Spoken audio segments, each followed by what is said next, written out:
If you were to ask someone what demons are, they might say fallen angels or evil gods. But a person living in the biblical period would have said demons were something else, something that's been forgotten for 2,000 years. So what are they? Time to investigate.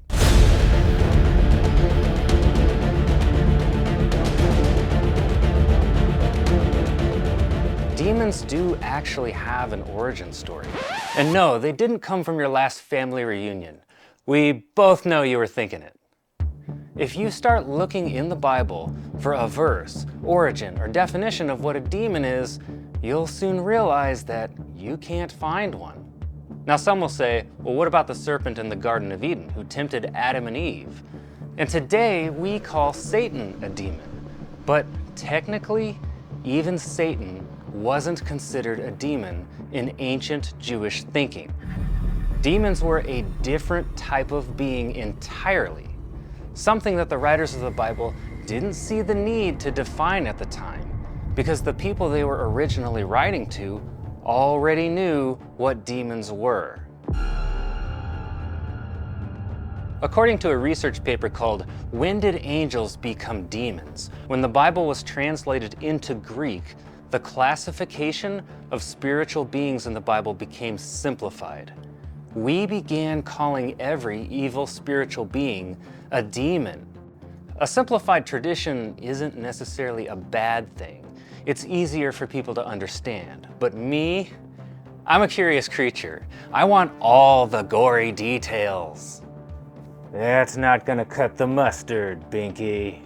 So if demons aren't fallen angels, well, what are they? One day I was doing what any normal person does when they're bored, taking a quiz from Lexham Press called "How Much Do You Know About Demons in the Bible?"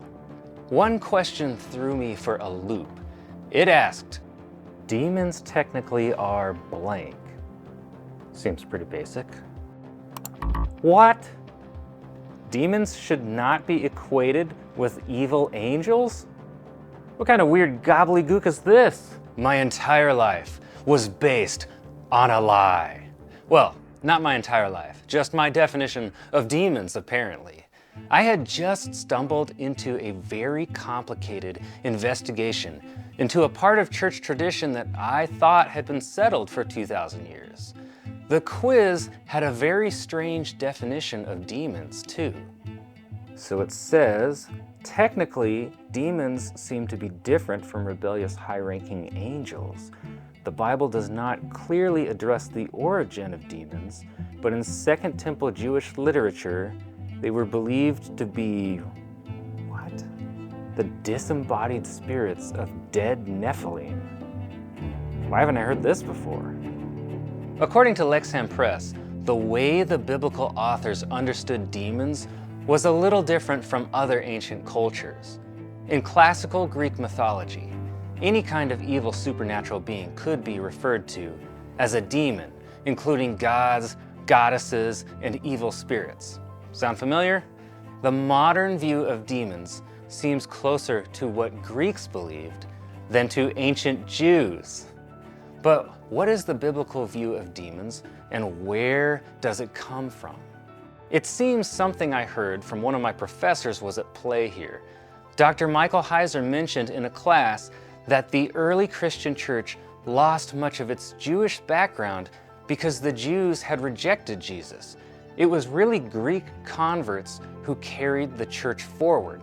So some parts of Jewish tradition and context were forgotten for centuries. It wasn't until long after archaeologists discovered the Dead Sea Scrolls that some lost Jewish perspectives started to come to light again.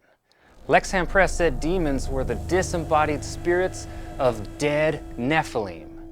I recognize that phrase. It comes from one of the most controversial passages in the entire Bible. Maybe you should sit down for this part. The first passage about the Nephilim occurs right before the famous story of the Great Flood and Noah's Ark. And I already know what's hiding there.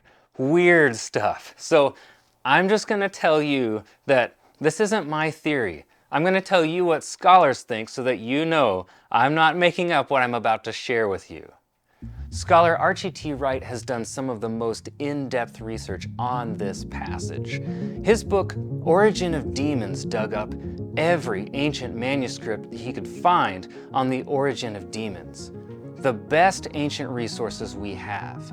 And he found that in the ancient world, many cultures shared the common belief that angels, sometimes called the sons of God in the Old Testament, had children with, get this, human women. Pretty weird. That's Genesis 6, 1 through 4. That's what it's about. The hybrid children of angels and humans were called the Nephilim. Excuse me, what are you doing? People are gonna think we're an idiot. Don't tell them that. What, it's in the Bible, it's fair game. There's a reason nobody talks about this part of the Bible. Well, don't you think they deserve to know? No. Well, if God can become human, why can't angels have hairy kids? Because it's weird, and nobody will watch our YouTube channel ever again. It's not that weird. They're only as tall as NBA players. All right, fine. If you want to talk about this, you're gonna have to make a video later explaining the metaphoric interpretation of the Nephilim, okay? Just to, balance out the channel. Okay, but it's got some holes in it. I'll be the judge of that. Yeah, I know it's weird. Angels crossed the species barrier with humans. I can't tell you for certain if this was supposed to be some kind of metaphor or not, but I can tell you based on historical writings, it seems ancient people took this part of the Bible literally. The Damascus document calls this event a breaching of the cosmos. People ask how that's possible. If angels are spiritual beings, how would they produce children with human women? Very carefully. Passages like Genesis 18, verse 8, indicate that the angels were able to manifest physically at times and enjoy meals, eat meals with other people. There we see the three strangers who were actually angels eating food given to them by Abraham. It's not out of the question then that an angel could manifest physically and have a baby with a human being. I mean, I don't make the rules. I'm just saying there's room for it. The next question is, if they believed an angel could have a baby with a human, well, what kind of being was produced? Godzilla, NBA players, Richard Nixon. You don't have to look very far to see an example. A couple verses indicate that Goliath is a descendant of the Nephilim. They're giant warriors. The other Jewish writings we found, like the stuff in the famous Dead Sea Scrolls, seem to indicate they were somewhere between 7 and 9 feet tall. Egyptians claimed to have seen them in Canaan too. Origin of Evil Spirits mentions similar giants in Hesiod's Greek catalog of women. Gilgamesh from the Sumerian and Babylonian stories was also said to be very tall and 2/3 divine, 1/3 human. When everyone starts telling the same story, it makes you wonder if there's some bit of truth to it. But here's where the Bible starts to deviate from the other sources about these hybrid beings. In other ancient stories, the children produced by the angels could be good or bad. In Greek mythology, Zeus produced both good and bad children with human women. Hercules was one of his most heroic sons. But in the Bible, the children of the angels and women were pure evil. Why though? Well, this is interesting. Jews saw God as the creator of all life. But when the angels made the giants, well, basically they cut God out of the process. They tried to make life without him. In the Book of Watchers, part of 1st Enoch, we find a record of what people believed during that time period, that the Nephilim giants had no soul. Wait, what? Rather than being soul, spirit, and flesh, they were believed to be only spirit and flesh. So you're telling me that to them, a soul is not the same thing as a spirit? Without a soul, the Nephilim giants were excessively violent. They're even described as cannibals. How ironic that in the Bible's flood story, the earth needed to be destroyed because of excessive violence. The two stories almost fit together. Almost. So if a demon is defined as a disembodied spirit of a Nephilim giant, a creature with no soul, well, how does their spirit get disembodied in the first place? The Aramaic version of Enoch says the Nephilim giants conspired to devour men. They were so violent that if they were left alive, humans would have become extinct. So what does God do? He sent a flood to take the giants and the violent portion of humanity out, saving the future of the human race through Noah. This version of the flood story occurs outside of the Bible, over in Enoch, but think about it. The writer of the Bible's flood story brought up the Nephilim in their origin in the intro to the flood story. He assumed readers already knew that story from Enoch, so he brought it up, but didn't feel the need to retell the whole thing here. He wanted readers to think of it for some reason. But what happens when a half-divine being dies? The flood killed the body of the giants, but if they don't have a soul, then, well, what happens to their angelic spirit? According to the Book of Watchers, the spirit of the dead giants were not allowed to enter heaven or the realm of the dead. Instead, they were trapped in between worlds, roaming the earth. Have you ever wondered why evil spirits possessed people in the New Testament?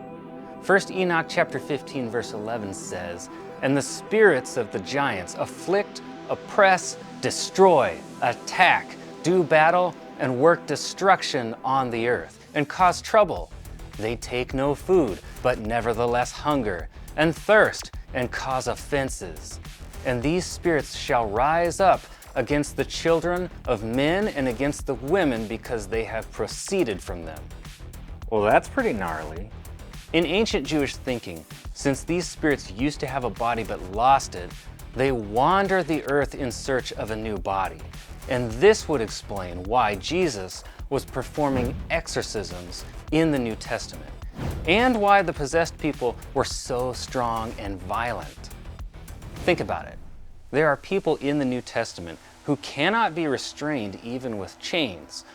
We're talking supernatural strength here, like a Marvel character. It seems to go beyond mental illness. They've become a host to something inhuman that can actually override normal human limits, almost like a drug. It turns out this view wasn't just some weird side story from extra-biblical sources. It's true that we find most of the details in extra-biblical writings, but one New Testament writer quoted directly from the Book of Enoch, where this story originates. Can you guess who it is? It's Jude. And Peter tells the story of God punishing the angels who created the giants in his New Testament letters. So this proves even the early church was reading the tale of the giants and demons. It was part of their worldview. So exactly how many demons are out there? It depends on who you ask. And there's some disagreement about whether or not the giants could actually reproduce. Some sources suggest the giants were sterile. To be honest, I'm not sure how to reconcile that yet with Numbers 13:33, which lists the Anakim as descendants of the Nephilim. How do the giants have descendants if they're sterile?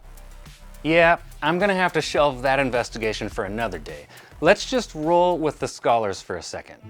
The scholars in Origin of Demons think we're dealing with a fixed number of demons.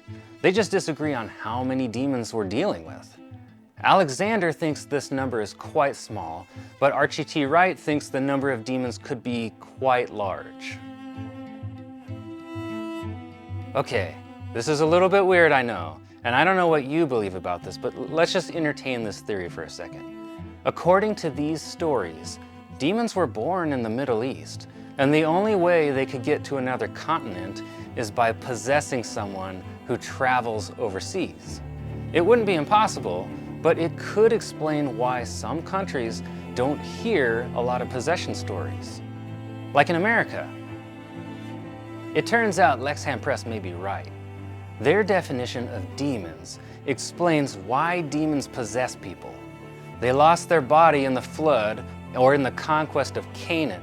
Sure, like any supernatural story, it can be hard to come to terms with, but should you choose to accept it, it has a lot of explanatory power. It better explains why it was necessary for God to send a flood to save mankind, why Israel goes on a conquest against the giants in Canaan, plus who Jesus is talking to when he's performing exorcisms. You probably have a lot of questions, like, does the flood story really say angels and humans had children together? Well, good news. I made a video tracing that theory back to its origin, and even made a chart showing when one rabbi decided that view was too weird to keep teaching. Check this video out next.